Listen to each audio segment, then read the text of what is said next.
পরবর্তী আলোচনার আগে সমঝোতা চুক্তির বিধানসমূহ বাস্তবায়ন করতে হবে আমেরিকাকে, জানালেন ইরানের প্রধান আলোচক বাঘের গালিবাফ। গাজায় আন্তর্জাতিক বাহিনী মোতায়েনের লজিস্টিক প্রস্তুতি সম্পন্ন, স্বাগত জানালো হামাস। ওয়েস্ট ব্যাংকের সাধারণ বসতির পাশাপাশি এবারে ধর্মীয় স্থানসমূহ চলছে ইসরায়েলের দখলদারিত্ব। লেবাননের সার্বভৌমত্ব লঙ্ঘন করে দখলকৃত অঞ্চলে ইসরায়েলি প্রধানমন্ত্রী বেঞ্জামিন নেতানিয়াহুর সফর, সেনা প্রত্যাহার না করার ঘোষণা। সিরিয়ার পার্লামেন্টে প্রেসিডেন্ট মনোনীত 70 সদস্যের নাম ঘোষণা। মধ্যপ্রাচ্যের রাজনৈতিক, অর্থনৈতিক সহ সবশেষ খবরাখবর আপনাদের সামনে এক নজরে তুলে ধরছি আমি রেশমা আহমেদ।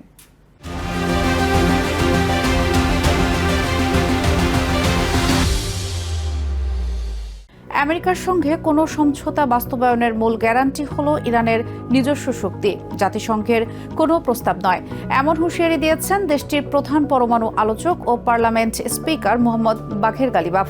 রাষ্ট্রীয় টেলিভিশনে এক সাক্ষাৎকারে তিনি বলেন, আমেরিকার সাথে পরবর্তী আলোচনার আগে সমঝোতা স্মারকের বিধানগুলো বাস্তবায়ন করতে হবে। এদিকে আগামী 4 জুলাই থেকে তেহরানে শুরু হতে যাওয়া সদ্য প্রয়াত সর্বোচ্চ ধর্মীয় নেতা আয়াতুল্লাহ আলী খামেনি জানাজা ও বিদায়ী অনুষ্ঠান সামনে রেখে শোক ও শ্রদ্ধা জানিয়েছেন ইরানিরা। একই সঙ্গে ওয়াশিংটনের সাথে চলমান শান্তি আলোচনা নিয়ে চরম অবিশ্বাস ও ক্ষোভ প্রকাশ করেছেন তেহরানের বাসিন্দারা। আমেরিকার সাথে চলমান আলোচনাকে অবিশ্বস্ত শত্রুর সাথে চুক্তি অভিহিত করে সমঝোতা স্মারকের বিধান বাস্তবায়নের আহ্বান জানিয়েছেন ইরানের প্রধান আলোচক মোহাম্মদ বাঘের গালিবাফ। রাষ্ট্রীয় টেলিভিশনে দেয়া এক সাক্ষাৎকারে তিনি বলেন, সমঝোতা স্মারকের শর্ত পূরণ না হওয়া পর্যন্ত ওয়াশিংটনের সাথে কোনো আলোচনা হবে না। مذاکره با آمریکا مذاکره با یک دشمن بدعهد است که هر لحظه فرصت پیدا کند علیه ما اقدام خواهد کرد। ইরানি এই শীর্ষ কূটনৈতিক জোর দিয়ে বলেন, হরমুজ প্রণালীর সার্বভৌমত্ব ও নিয়ন্ত্রণ কেবল ইরান ও ওমানের। এছাড়া দেশের ক্ষেপণাস্ত্র ও প্রতিরক্ষা সক্ষমতা নিয়ে কোনো অবস্থাতেই আপোষ করা হবে না বলেও দৃঢ় পুনরুক্তি করেন তিনি। پس حاکمیت تنگه هرمز با ایران و با عمان। গালিবাফ জানান, সমঝোতা স্মারকের আওতায় আমেরিকান নিষেধাজ্ঞা প্রত্যাহারের পর আন্তর্জাতিক বাজারের ব্র্যান্ড ক্রুডের সমমূল্যে 40 মিলিয়ন ব্যারেলের বেশি তেল রপ্তানি করেছে ইরান। এদিকে তেহরানের রাস্তায় এখন শোকের ছায়া। গত ফেব্রুয়ারিতে ইউএস ইসরায়েলি বিমান হামলায় নিহত দেশটির সর্বোচ্চ নেতা আয়াতুল্লাহ আলী খামেনির প্রতি শেষ শ্রদ্ধা জানাতে প্রস্তুতি নিচ্ছেন সাধারণ ইরানিরা। দীর্ঘ 36 বছরের শাসনামলে মধ্যপ্রাচ্যে পশ্চিমা বিরোধী রাজত্ব গড়ে তোলা এই নেতার প্রয়াণে শোকাহত ইরানিরা ওয়াশিংটনের সাথে চলমান শান্তি আলোচনাকে সহজভাবে মেনে নিতে পারছে না।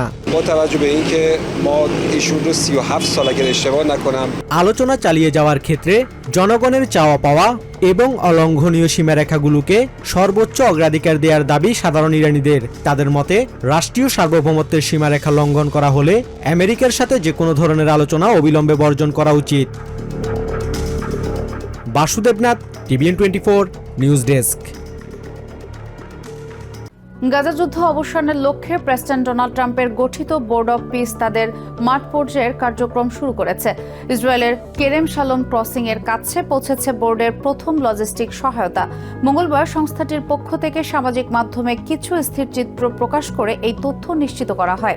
আন্তর্জাতিক বাহিনী মোতায়েনের লক্ষ্যে এই সরবরাহকে স্বাগত জানিয়েছে হামাস। অন্যদিকে গাজায় স্থায়ী শান্তি ফেরাতে স্থবির হয়ে থাকা আলোচনা গতিশীল করতে নতুন বড় একটি অগ্রগতির সূত্র দিয়েছে গাজা বিষয়ক উচ্চ প্রতিনিধি নিকোলাই ম্লাদিনভ। সম্পূর্ণ নিরস্ত্রীকরণের বদলে হামাসের অস্ত্র একটি নির্দিষ্ট স্থানে মজুদ ও সংরক্ষণের এই প্রস্তাবটি ইতিবাচকভাবে গ্রহণ করেছে হামাস, যদিও ইসরায়েল তা সরাসরি প্রত্যাখ্যান করেছে। গাজা উপত্যকায় শান্তি ফেরাতে ট্রাম্প প্রশাসনের গঠিত বোর্ড অফ পিসের প্রথম লজিস্টিক্স বহর এখন ইসরায়েলের কেরেম শালম ক্রসিং এর কাছাকাছি এন্ডিউরেন্স এলাকায় অবস্থান করছে, যেখানে গাজায় প্রস্তাবিত ইন্টারন্যাশনাল স্ট্যাবিলাইজেশন ফোর্স বা আইএসএফ এর জন্য জায়গা নির্ধারিত করা হয়েছে। মঙ্গলবার সংস্থাটির পক্ষ থেকে সামাজিক মাধ্যমে কিছু স্থির চিত্র প্রকাশ করে এই তথ্য নিশ্চিত করা হয়। মূলত আগামী কয়েক সপ্তাহের মধ্যে গাজা উপত্যকায় হামাসের নিয়ন্ত্রণমুক্ত এলাকাগুলোতে মানবিক আশ্রয়কেন্দ্র পরিচালনার জন্য একটি পাইলট প্রজেক্ট চালু করতে যাচ্ছে বোর্ড অফ পিস। রাফার কাছে অবস্থিত তেল আল সুলতান এলাকাটিকে প্রথম গন্তব্য হিসেবে বেছে নেওয়া হয়েছে। বোর্ডের অধীনে থাকা এবং আলবেনিয়া, ইন্দোনেশিয়া ও মরক্কোর মতো দেশগুলোর সেনাদের সমন্বয়ে গঠিত বহুজাতিক বাহিনী ইন্টারন্যাশনাল স্ট্যাবিলাইজেশন ফোর্স এই এলাকার আইনশৃঙ্খলা রক্ষায় মোতায়েন হবে। সে লক্ষ্যে কৌশলগত এই লজিস্টিক্স বহর পাঠানো হয়েছে। তবে কোনো স্থায়ী কংক্রিটের স্থাপনা নয়, বরং এখানে বাস্তুচ্যুতদের দীর্ঘদিনের প্রত্যাশা পূরণের পাইলট প্রকল্প হিসেবে ভ্রাম্যমাণ ক্যারাভান ঘর দেয়া হবে। গাজা শান্তি চুক্তির দ্বিতীয় ধাপের এই অগ্রগতিকে স্বাগত জানিয়েছে হামাস। হামাসের মুখপাত্র হাজেম কাসেম এক বিবৃতিতে বলেন, বোর্ড অফ পিসের লজিস্টিক সাপোর্ট এরিয়া এন্ডিউরেন্সের প্রথম কৌশলগত যানবাহন পৌঁছানোর যে ঘোষণা দেওয়া হয়েছে, এই মোতায়েন যেন ইসরায়েলের চুক্তি লঙ্ঘন বন্ধের একটি প্রকৃত সূচনা হয় এবং এই অঞ্চলের বাসিন্দাদের জন্য প্রকৃত সুরক্ষা প্রদান করে। অন্যদিকে মাঠ পর্যায়ের এই প্রস্তুতির মাঝে স্থবির কূটনৈতিক আলোচনায় বড় অগ্রগতির সূত্র দিয়েছেন পিস বোর্ডের উচ্চ প্রতিনিধি নিকোলাই ম্লাদেনভ। স্থবির হয়ে থাকা আলোচনা গতিশীল করতে হামাসের সম্পূর্ণ নিরস্ত্রীকরণের পরিবর্তে তাদের অস্ত্র মজুদ বা সংরক্ষণের প্রস্তাব দিয়েছেন তিনি। একই সাথে গাজার প্রশাসনিক কমিটিতে হামাসের অংশগ্রহণের সুযোগ রাখার কথাও বলা হয়েছে নতুন এই প্রস্তাবে। সম্প্রতি ইজিপ্টের গোয়েন্দা প্রধান হাসান রাশাদের সাথে 2 দফা বৈঠকে এই প্রস্তাব তুলে ধরেন নিকোলাই ম্লাদেনভ। তার এই নতুন প্রস্তাবটি ইতিবাচকভাবে গ্রহণ করেছে হামাস। মঙ্গলবার কায়রোতে ইজিপ্ট ও তুর্কির গোয়েন্দা প্রধান এবং কাতারি মধ্যস্থতাকারীদের সাথে বৈঠকে হামাস আনুষ্ঠানিক প্রতিক্রিয়া জানায়। এরপরে ম্লাদেনভের এই প্রস্তাবটি আলোচনায় আসে। কায়রো থেকে হামাস প্রতিনিধি দলের বিবৃতিতে জানানো হয় যে সম্পূর্ণ নিরস্ত্রীকরণের চেয়ে অস্ত্র জমা বা আন্তর্জাতিক নজরদারিতে সংরক্ষণের এই প্রস্তাবটি বাস্তবসম্মত এবং তারা এতে নীতিগত সম্মতি দিয়েছে। তবে ইসরায়েল এই প্রস্তাব প্রত্যাখ্যান করে জানায়, গাজায় হামাসের যে কোনো ধরনের অস্ত্র বা প্রশাসনিক উপস্থিতি বজায় রাখার এই প্রস্তাব তাদের সামরিক লক্ষ্য অর্জনের পরিপন্থী। তেল আভিভের আপত্তি সত্ত্বেও হামাসকে নিরস্ত্রীকরণের আগেই এন্ডিউরেন্সের আইএসএফ এর লজিস্টিক সরবরাহকে ইতিবাচক হিসেবেই দেখছে হামাস সহ প্যালেস্টিনিয়ানরা। বিশ্লেষকদের মতে সংঘাতপূর্ণ এলাকায় এটি বোর্ডের বড় ধরনের মাঠ পর্যায়ের কার্যক্রমের প্রস্তুতি হিসেবে দেখা হচ্ছে। Nahid Sihan, TVN 24 news desk. অধিকৃত ওয়েস্ট ব্যাংকে ঐতিহাসিক আল ইব্রাহিমি মসজিদ এবং নবী সামুয়েল মাজার সহ বেশ কিছু ধর্মীয় ও প্রত্নতাত্ত্বিক স্থানের উপর পূর্ণ নিয়ন্ত্রণ প্রতিষ্ঠার প্রক্রিয়া শুরু করেছে ইসরায়েল। প্যালেস্টিনিয়ান কর্মকর্তাদের অভিযোগ, 90-এর দশকের চুক্তি লঙ্ঘন করে এসব ঐতিহাসিক মুসলিম ধর্মীয় স্থাপনাকে জোরপূর্বক ইহুদি সিনাগগে রূপান্তর করার চেষ্টা চলছে।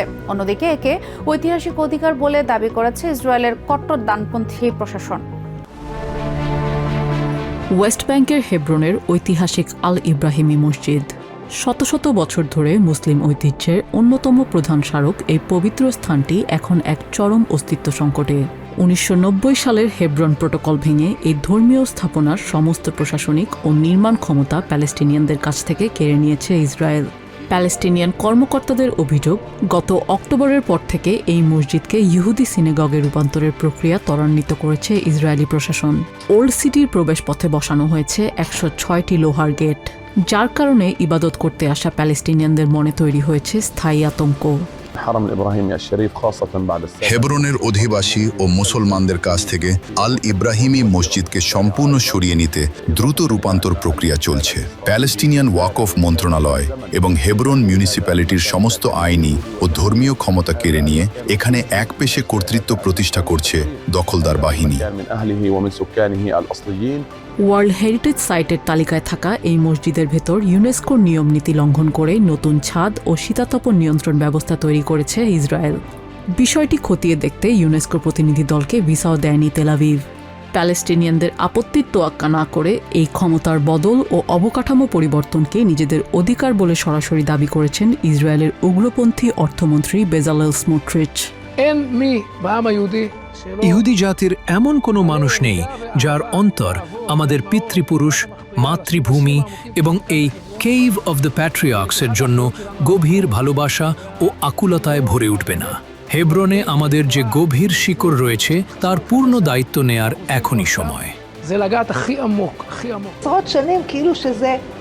গত কয়েক দশক ধরে আমরা এমন আচরণ করেছি যেন এই জায়গাটা আমাদের নয়। এখন প্রথমবারের মতো আমরা এখানে এমন অবকাঠামো তৈরি করছি যা এই স্থানের ওপর আমাদের স্থায়ী মালিকানা এবং ঐতিহাসিক দায়িত্বকে প্রমাণ করে।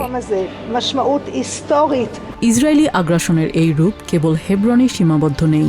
জেরুজালেমের উত্তর পশ্চিমে অবস্থিত ঐতিহাসিক নবী স্যামুয়েলের মাজার এলাকার 28 একর প্যালেস্টিনিয়ান জমি সম্প্রতি বাজেয়াপ্ত করেছে ইসরায়েলের জনপ্রশাসন। স্থানীয়দের অভিযোগ, মসজিদে নারীদের ইবাদতের স্থানটি আলাদা করে ইতিমধ্যেই সিনাগগ বানিয়ে ফেলা হয়েছে। তারা এখন মসজিদের একটা অংশকে পুরোদমে ইহুদি সিনাগগ হিসেবে ব্যবহার করছে। আজ আমাদের হয়তো এখানে নামাজ পড়ার অনুমতি দিচ্ছে, কিন্তু কালই তারা আমাদের ঘাড় ধরে বের করে দিতে পারে, কারণ এই জায়গা এখন ইসরায়েল রাষ্ট্রের সম্পত্তি। প্যালেস্টিনিয়ানদের ইতিহাস ও পরিচয় মুছে দেওয়ার এই আয়োজনকে আইনি রূপ দিতে ইসরায়েলি পার্লামেন্ট নেসেতে পাশ হতে যাচ্ছে নতুন হেরিটেজ বিল, যার মাধ্যমে ওয়েস্ট ব্যাংকের প্রত্নতাত্ত্বিক ও ধর্মীয় স্থানগুলোর উপর থেকে প্যালেস্টিনিয়ান কর্তৃপক্ষের 1990 সালের সমস্ত আইনি ক্ষমতা কেড়ে নেওয়া হবে। প্রতিনিয়ত ইসরায়েলি বসতি সম্প্রসারণ এবং এখন প্রার্থনার অধিকার হরণের এই নীতি দীর্ঘমেয়াদী সংঘাতের দিকে যাচ্ছে বলে আশঙ্কা বাসিন্দাদের। নিজিয়া জামি, TVN 24 নিউজ ডেস্ক। কোনো ধরনের আন্তর্জাতিক আইন বা সার্বভৌমত্বের তোয়াক্কা না করে এবার সরাসরি দক্ষিণ লেবানন সফর করলেন ইসরায়েলি প্রধানমন্ত্রী বেঞ্জামিন নেতানিয়াহু। মঙ্গলবার দেশটিতে IDF এর ক্যাম্পে উপস্থিত সেনাদের প্রশংসা করে বক্তব্য দেন তিনি। নেতানিয়াহু বলেন, দক্ষিণ লেবানন থেকে হুমকি সম্পূর্ণ নির্মূল না হওয়া পর্যন্ত এবং হিজবুল্লাহর সশস্ত্র উপস্থিতি থাকা পর্যন্ত সেনা প্রত্যাহার করা হবে না। ইসরায়েলি প্রধানমন্ত্রীর দাবি, ইরান ও হিজবুল্লাহর শক্তি প্রায় গুঁড়িয়ে দেওয়া হয়েছে। একই সাথে গাজার মতো লেবাননের ভূখণ্ডেও ইসরায়েলি বাফার জোন বা নিরাপত্তা বেষ্টনী তৈরির কথা পুনর্ব্যক্ত করেছেন নেতানিয়াহু। লেবাননের সার্বভৌমত্বকে বৃদ্ধাঙ্গুলি দেখিয়ে এবার সরাসরি দেশটির দক্ষিণাঞ্চলে ইসরায়েলি দখলদার বাহিনীর ক্যাম্পে হাজির হলেন প্রধানমন্ত্রী বেঞ্জামিন নেতানিয়াহু। সাথে ছিলেন প্রতিরক্ষামন্ত্রী এবং সেনাপ্রধান সহ শীর্ষ সামরিক কর্মকর্তারা। দখলকৃত অঞ্চলে অস্থায়ী ক্যাম্পে দাঁড়িয়ে নেতানিয়াহু দাবি করেন, ইরান সমর্থিত সব পক্ষকে গুঁড়িয়ে দেওয়ার কাজ শুরু করেছে ইসরায়েল। হিজবুল্লাহ ক্ষেপণাস্ত্রের মজুদ এখন প্রায় তলানিতে এবং গাজার মতো লেবাননের ভেতরেও ইসরায়েল তৈরি করছে বিশেষ বাফার জোন। এখানে ইরানি সমর্থিত সবচেয়ে শক্তিশালী যোগসূত্র ছিল হিজবুল্লাহ। তাদের 150,000 মিসাইল ও রকেট ছিল, যা ছিল পৃথিবীর অন্যতম বড় অবৈধ অস্ত্রের মজুদ, যা আজ মাত্র 8% বাকি। আমাদের অভিযানে 9,000 সন্ত্রাসী নির্মূল হয়েছে। সবচেয়ে বড় কথা, আমরা আমাদের সীমান্তের ওপাশে অর্থাৎ তাদের ভূখণ্ডের ভেতরেই বাফার জোন বা নিরাপত্তা বলয় তৈরি করছি। গাজাতেও আমরা এটাই করেছি। ইসরায়েলি প্রধানমন্ত্রীর দাবি, এই নিরাপত্তা বলয় তৈরির মাধ্যমে সীমান্তে কোনো শত্রুর অস্তিত্ব রাখা হবে না। মাটির ওপরের কিংবা নিচের সব ধরনের সামরিক অবকাঠামো ধ্বংসের নির্দেশ দেন তিনি। এই সিকিউরিটি জোন আমাদের ধারণার এক বড় পরিবর্তন। এর অর্থ হলো, আমরা কোনো সন্ত্রাসী বাহিনীকে আমাদের সীমান্তে বসে থাকতে দেব না। অনুপ্রবেশের চেষ্টা, সুড়ঙ্গ কিংবা সন্ত্রাসী গ্রাম সব গুঁড়িয়ে দেওয়া হবে। আমাদের স্পষ্ট নির্দেশ হলো, কোনো হুমকি দেখলেই সাথে সাথে আক্রমণ করবেন, অপেক্ষা করবেন না। তেল আবিবের এই আগ্রাসী মনোভাবের মাঝেই লেবানন ও ইসরায়েল একে অপরকে স্বীকৃতি দেওয়ার দাবি তোলেন নেতানিয়াহু। একই সাথে তেহরান ও হিজবুল্লাহকে লেবানন ছাড়ার হুঁশিয়ারি দেন তিনি।